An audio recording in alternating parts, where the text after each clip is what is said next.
Ladies and gentlemen, please give a forceful welcome to Mr. John Boyega.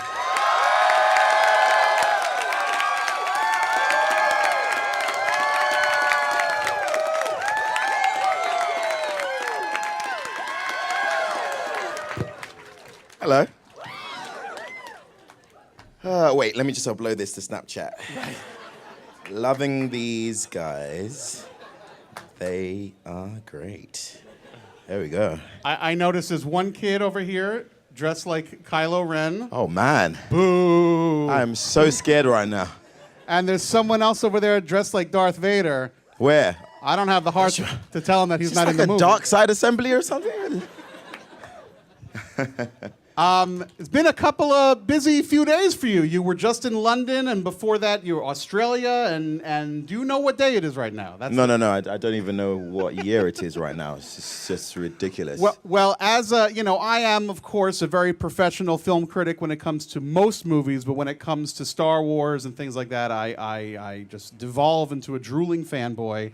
So I have been obsessing over the trailer that we just watched. I've been studying all the pictures. And, before the movie came out, Mr. J.J. Abrams does a very good job of keeping a pretty tight lid on what the movie's all about. Yeah. We see pictures of you. You're a stormtrooper, but you're holding a lightsaber. You seem like a bad guy. You seem like a good guy. Is he the new Luke? Is he the new Han? But I've seen the movie, and Finn is Finn. Damn right. Damn right. So let's forget about trying to put him in what he was in the old movies. Finn and the other characters, Rey and Poe and all these guys, are their own guys. I want to talk to you a little bit about how you and JJ and the writer Lawrence Kasdan discussed the character from when you first knew you got the job to the first day of shooting. What was that process like, creating the character in your head before you went out there and started running around with laser swords and blasters? It was an interesting process. I mean, I first heard about Star Wars after Disney bought Lucasfilm for £4 or something. And then they announced that JJ was on board for a new Star Wars movie. See, as an actor, you tend to think, okay, where's the opportunity going to come from? And finally, Femi, my agent, called me and just told me that we have an audition for you. It's for the new Star Wars movie. And the breakdown was boy 1, charming, funny, hero. Girl 1, strong, independent, hero. And I'm like, come on, guys, you need to be more than this. But then I went into audition, and through the process, JJ gave me notes that then carved from the rock of confusion the Finn that we know today. How many people have actually seen the movie in here? A lot of them have. Wow. Yeah, you've Good been doing Lord. so much press where you got to keep quiet. This is for posterity. This is for iTunes. We can talk about everything here. Oh, so guys, the scene when... there must be some people that haven't There are watched some people that haven't seen, but they've been warned that we're not going to give everything away, but we may talk a little more than you've been talking in the past. Yeah, I mean, the exit door's open, right? Yeah, we're not forcing them to stay here. All right, then. We are no Let's Captain go. Phasma. We're not Let's go. keeping you here against your will. Cool. So the part now. What's interesting? This is a New York crowd. This is a hip crowd. Yeah. They've all seen you in the marvelous motion picture Attack the Block, right? Wow. Moses in Attack the Block. At first, you're not so sure if he's a good guy, and at the end, you would take bullets for this man. You love him more than anything. I mean, Hollywood thinks they seem to call me for the anti-hero all the time. The anti-hero who then becomes, And I think there are some similarities between the two characters. Is that something that you were cognizant of while you were making this film? Not at all. I mean, Star Wars is just a whole different thing. It's a whole different thought process. For me, Moses was quite stoic and silent in most of the scenes and was very serious. Finn, however, is more has more comedic values and is slightly more quirky and is only brave when he needs to be, not necessarily because he wants to. Yeah, well, there is a lot of humor in the film, and most of the funny scenes are with you because you're pretending to be somebody you're not. Right. You're in very extreme circumstances. Yep. And I just want to talk a little bit about the characters that you play opposite. So the first guy that you meet in the movie, and I absolutely love it, is Oscar Isaac's Poe Dameron, the very dreamy, handsome, beautiful Oscar Isaac. Gosh, man. And what I love about Star Wars in general, what I love about you two guys is you meet and like it's 20 seconds later and you feel like you guys have known each other your entire lives. Yeah. There's instant chemistry. Yeah. So Oscar Isaac is a real person that we all love. Mm-hmm. It's a stupid question, but what was it like working with Oscar Isaac? He's a pretty cool guy. Honestly, it's hard looking away from his face because, good Lord, is he handsome. But apart from that, I mean, Oscar's a cool guy, very laid back, very funny and charming, and we had a natural relationship when we met during the casting process. So doing those scenes, even though Finn and Poe meet each other, and then the next second they're in danger, there was time to feel like these guys have been brothers for years. And that's the feeling that I definitely wanted to portray. Well, in the movie Ex Machina, we see him dance. And in, of course, Inside Llewyn Davis, we see him sing. Yeah. Did you see him sing and dance off camera at all? And he's always shaking his waist. I don't get it. He's got those, he's got them hips. So, if I had those hips, I'd shake them around too. Now, you talk about the casting process. People are familiar with you go out for a part, you audition, you read some lines, you go home by the phone, they call you, you got the part. Yeah. Didn't work like that for this. This was a pretty lengthy struggle to get this role. How long did it take, soup to nuts? 7 months. 7 months? Yeah, I aged during the process. I got kids, grandkids. It's crazy. 7 months is you can practically have a baby in 7 months. Yeah, literally. But it was a long process, and I understand now after making the movie. I understand why it was so long. I mean, if I bought a company for $4 billion, I'll make sure those kids audition for 3 years, mate. I'm trying to make that money back. But did you get to know and eventually it's there's 1,000, then there's 500, then there's 7 or 8. Did you get to know the other guys who were in for Finn? I mean, was there? No. I didn't want to get to know that were auditioning. Yeah, I mean you might see them in the room. That's not my problem. No. It's not like you're in the doctor's waiting room next, and then you come in. That would be so. That's mean. But thank you to Disney for keeping us separate during the tests.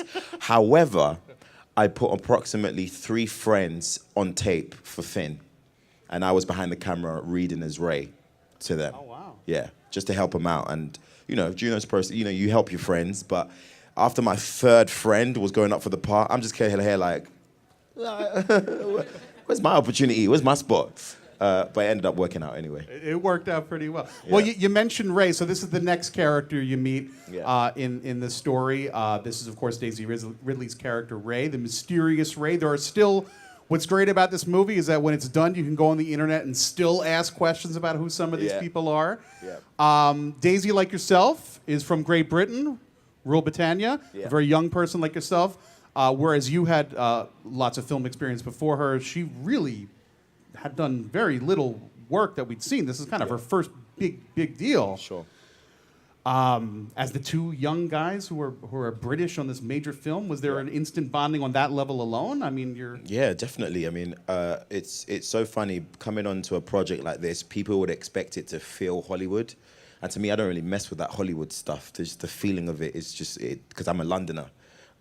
So coming onto a project that is a big Hollywood film, it didn't feel like it because of Daisy, because she's so fresh and new and would always ask questions if she didn't know anything. So there was a very raw humility to her, and it was great for me to experience that. Yeah, and she's just remarkable in the movie. It's going to be really interesting to watch all of your characters change over the 3 films, but I think hers, I'm still curious about what's going to happen with her. Yeah. The next very important character you meet, some might say the heart of the movie itself, BB-8. Ah, BB-8. Love BB-8. Now, Poe Dameron kneels down, squats in front of the beach ball a lot, and still looks cool. I don't know how he does it. But I don't know how he does it either, because when I do it, it's just like... Well, there's a part in the movie, and again, there's a lot of funny scenes, where you actually hold BB-8. And I think you're the only person in the film that holds and caresses BB-8 for a moment. Look, it wasn't a caress. It was just one stroke, okay? It's one stroke. How much does BB-8 weigh? Is it heavy? Is it because this is not a prop? It's a real machine. I mean, Yeah, I had to hold, hero BB-8, and you guys don't do kilograms over here, but I do. But it's like holding myself. It's not easy at all. But it was cool doing that for the whole day, and that's actually the last shot that I shot during production was holding BB-8. And then you threw it down on the ground and said, I'm done. And then it was like, it's a wrap. Like, I'm expecting my last shot on Star Wars to be with like a lightsaber and snow and wind. Yeah, I was just holding BB-8.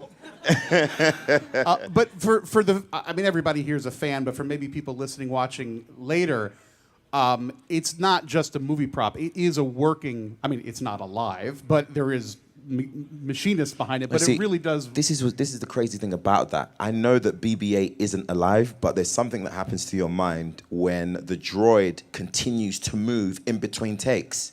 Like when you're walking on set and you see BB-8 just go, hey man, it's like, hey, okay, all right, I'll see you later. It's strange because he continuously moves. It's like being at Disneyland, They make you feel like, Mickey Mouse is real when really Mickey Mouse is just like Nathan Hector with a cigarette, It's just so interesting to see. Well, all right, so we've talked about these early introductions. We actually have a clip.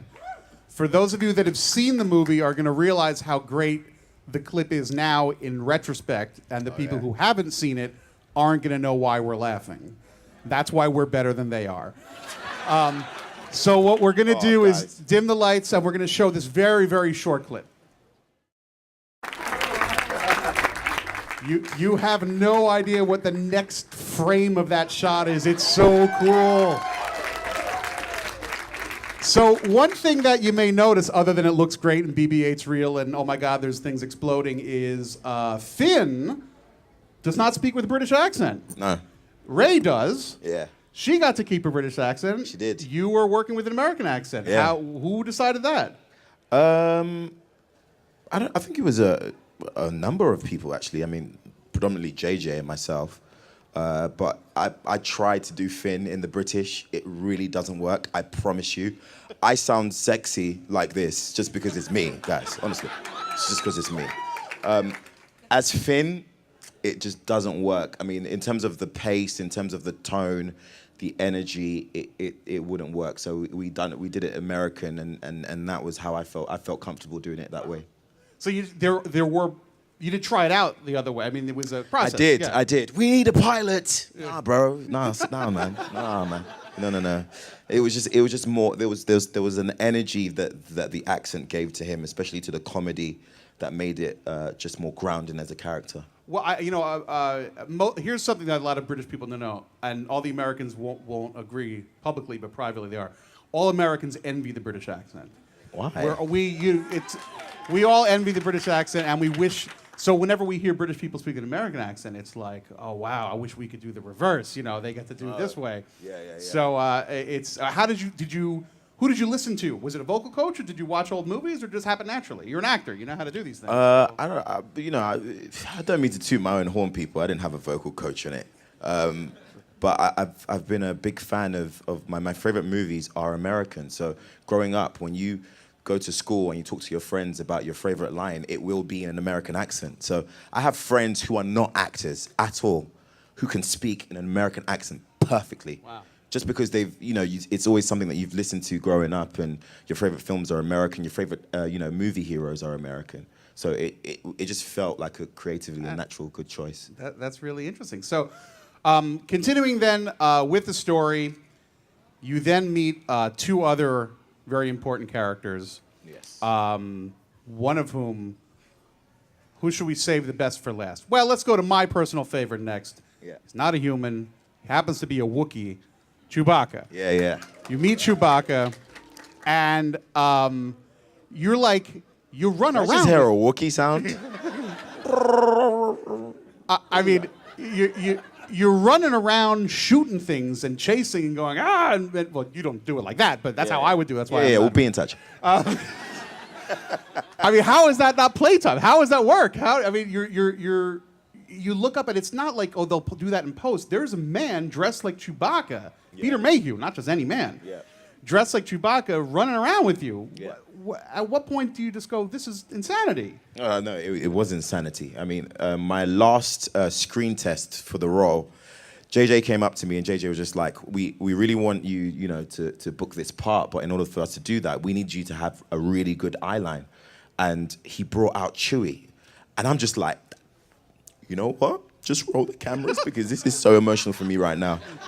It was Chewie in real life, just walk and, you know, just doing the whole, and I was like, wow, it's right there. And to perform with him on set is a whole other experience because it's a symbol. It's like I'm in a Star Wars movie. I'm replying to Chewbacca right now. Yeah. I'm like holding him and stuff. Wow. You know? I hugged him all the time. I mean, there were moments you get back in the car and you're like, Chewie. Now, I know that they put the sound effects in afterwards. I know how movies are made. I don't want to, but behind the scenes, what does Chewbacca sound like? I mean, does the guy in the costume, whether it's Mayhew or someone else, do they go, or is it? So they have this fantastic guy called Jonas, and Jonas has been a huge Chewbacca fan since he was a kid.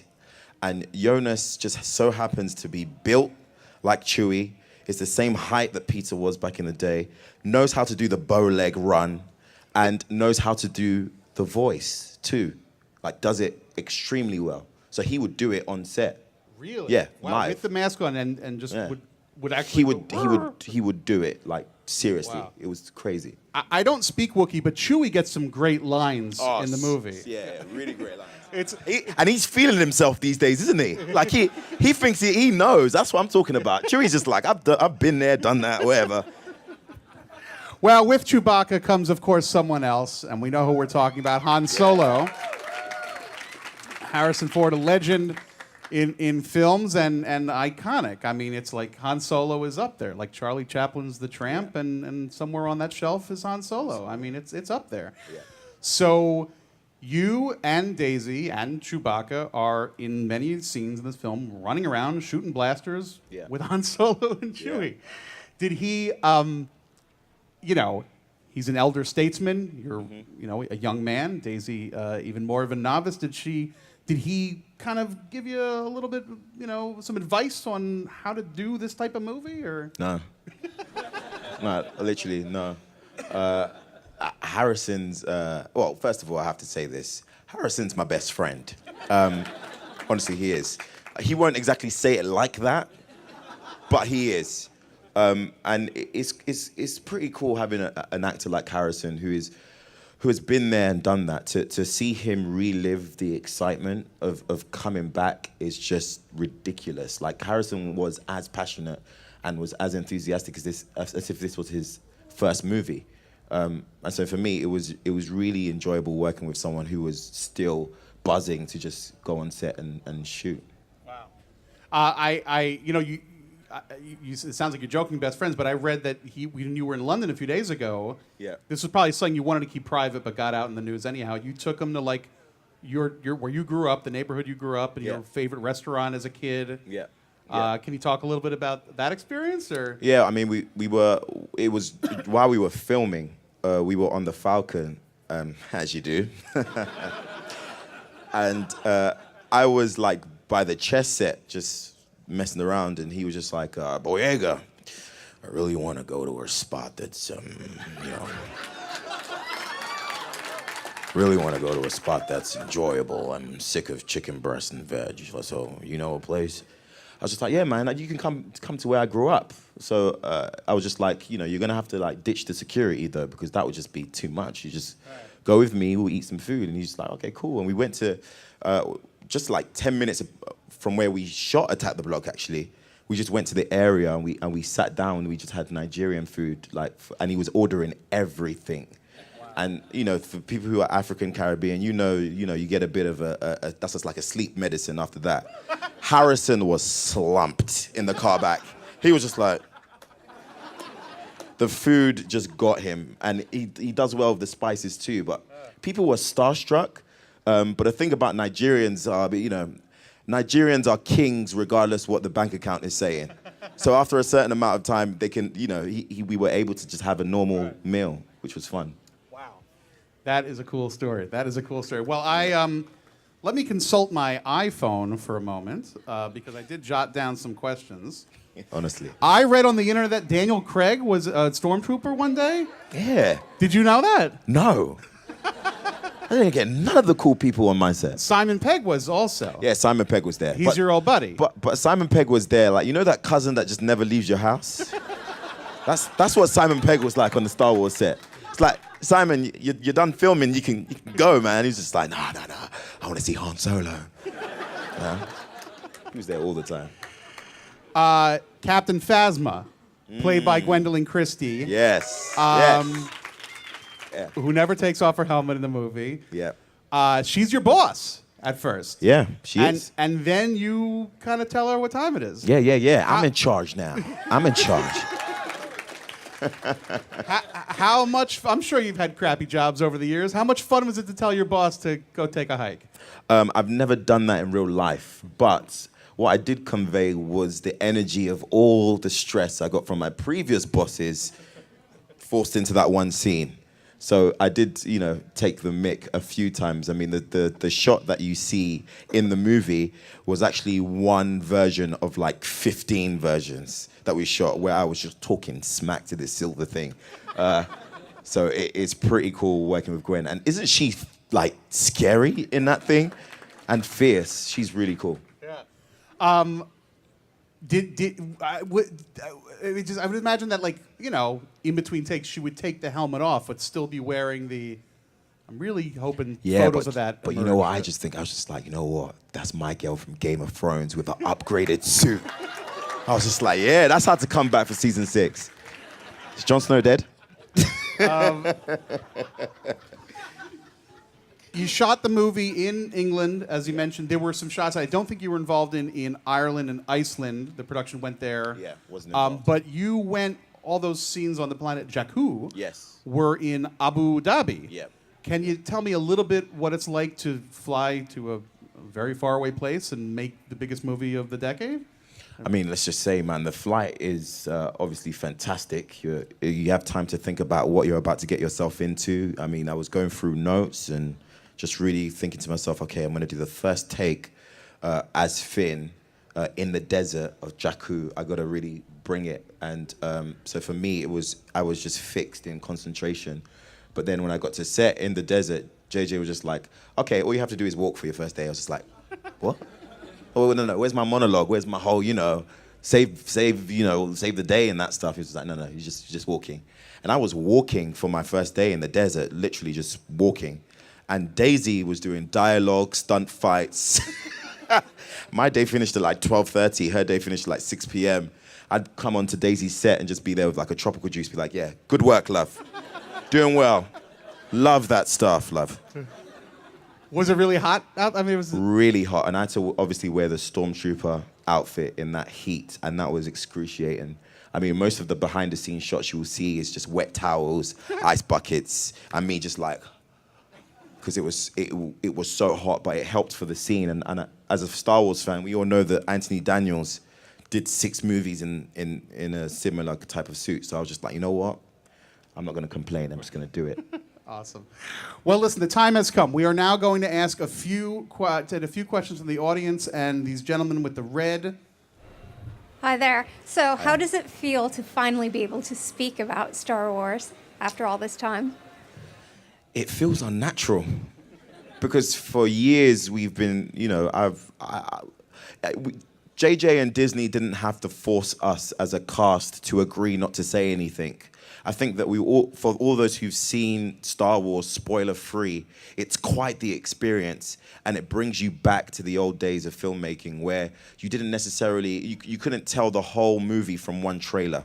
And I'm a big movie buff, and I'm a big advocate of going to see a film and being surprised. And so I just kept my mouth closed. But it does feel good to just discuss it now and fanboy out, literally. Oh, hi. Actually, that was kind of the question I was going to ask, but I guess follow-up question. Have you read the script for episode 8, and can you tell us everything that happens in it? Thank you. A long time ago in the galaxy. I have read a script.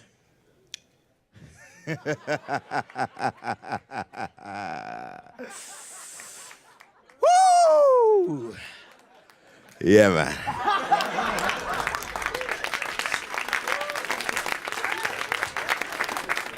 Two years. Break.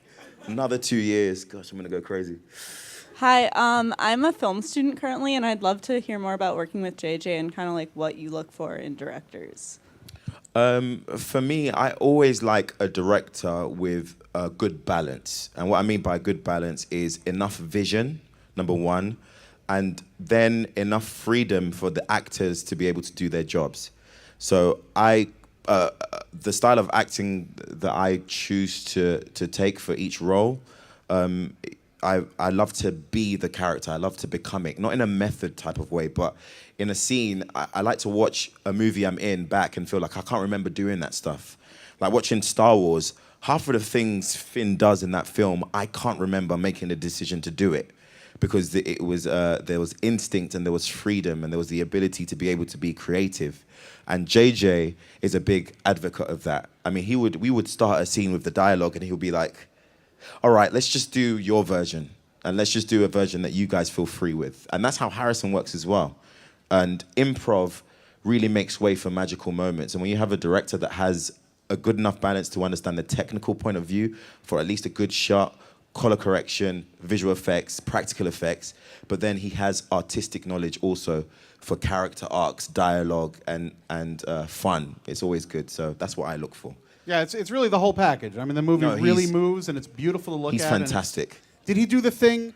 Did he do this? Play the drums on the microphone? Oh my gosh, you know about that? Yeah, he did. How'd you know about that? I know a few things. Oh, you know. wow. Yeah, he did do that. It's a little annoying, right? Sometimes, yeah. Yeah, it's like, JJ, I don't need a beat. I'm trying to fight Kylo Ren. Like, come on. Yeah. Hey, John, huge fan. I watched Attack of the Block Thank you. huge fan of Force Awakens. My question is, what was it like when you first met such a legendary cast with Mark Hamill, Carrie Fisher, Harrison Ford? What was it like meeting them for the first time?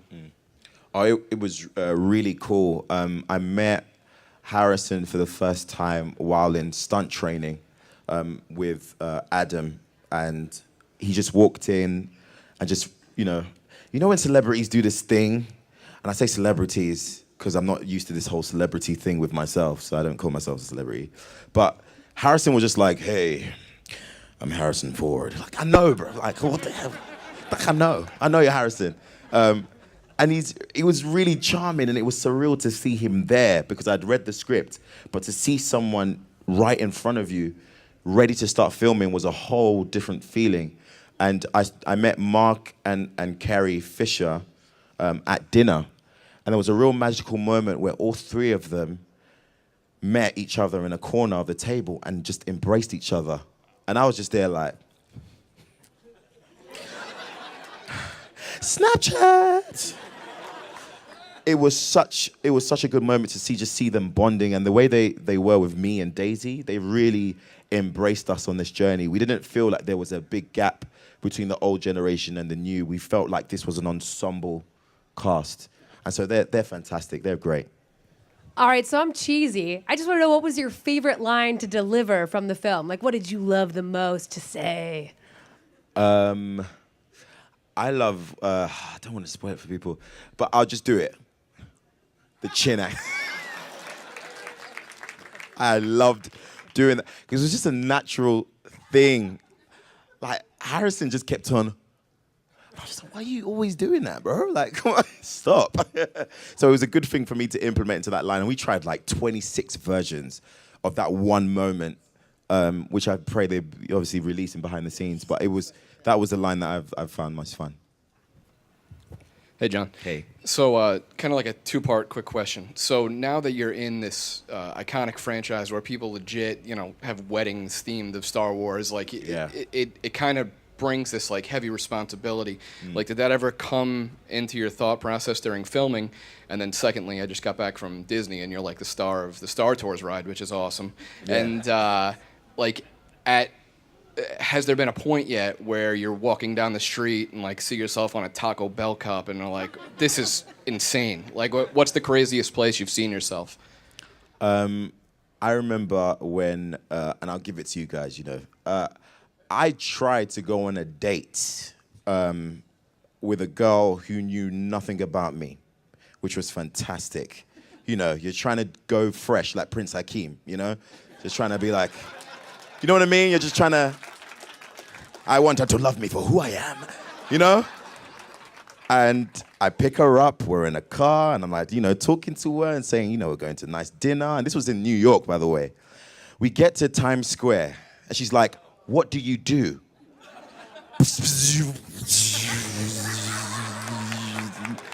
I'm just like, that's ruined the whole situation. And for me, like, that's the craziest experience, is seeing myself just kind of elevated. But not only that, but within the Star Wars realm, it's so crazy to me to see that. I mean, I don't know how actors get over it. I'll probably be here like in 5 years, like, meh. But it is for now, it is quite the experience to see myself like that. I'm frequently talking about what is the best movie of the year. Star Wars is certainly a contender for the top spot.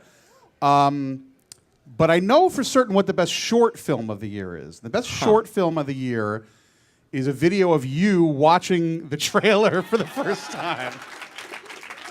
So, come on, that was take 8. That was take 9, right? No. So literally that night I went to a Lakers game, and all these players were just like, yo, man, you're dope in the trailer, man. You should watch it. I'm like, okay, I'm gonna go see the trailer. The trailer must be out. So I left the stadium, went to my agent's house, Phil, and then he played the trailer, and I just went crazy. Like, do you know how it feels to see yourself in a Star Wars movie with a saber? No, we don't. To Han? None of us know. Exactly. And that's the point. That's the point. It's a strange feeling. So I couldn't handle it. I had to jump over that sofa. I was like, nah, this is crazy. Crazy. It's terrific. No, it really was an exuberant moment and really fun. And I think at the end of the day, we're all fans of the movie. And it's just really cool to experience that through you, because you're a fan also. Ladies and gentlemen, please give a forceful welcome to Mr. John Boyega.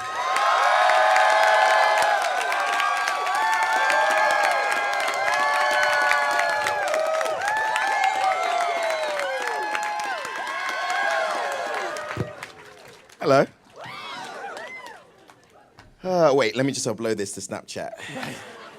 Loving these guys.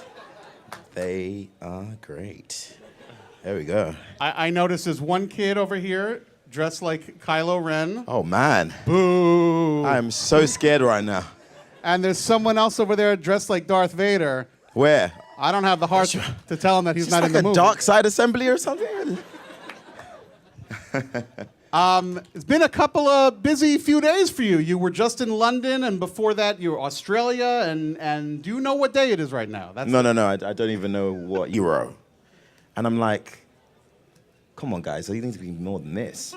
But then I went into audition, and through the process, JJ gave me notes that then carved from the rock of confusion the Finn that we know today. How many people have actually seen the movie in here? A lot of them have. Wow. Yeah, you know, you've been Good doing Lord. so much press where you got to keep quiet. This is for posterity. This is for iTunes. We can talk about everything here. Oh, so guys, the scene when there must be some people that haven't There are watched some people that haven't seen, but they've been warned that we're not going to give everything away, but we may talk a little more than you've been talking in the past. Yeah, I mean, the exit door's open, right? Yeah, we're not forcing them to stay here. All right, then. We are no Let's Captain go. Phasma. We're not Let's go. keeping you here against your will. Cool.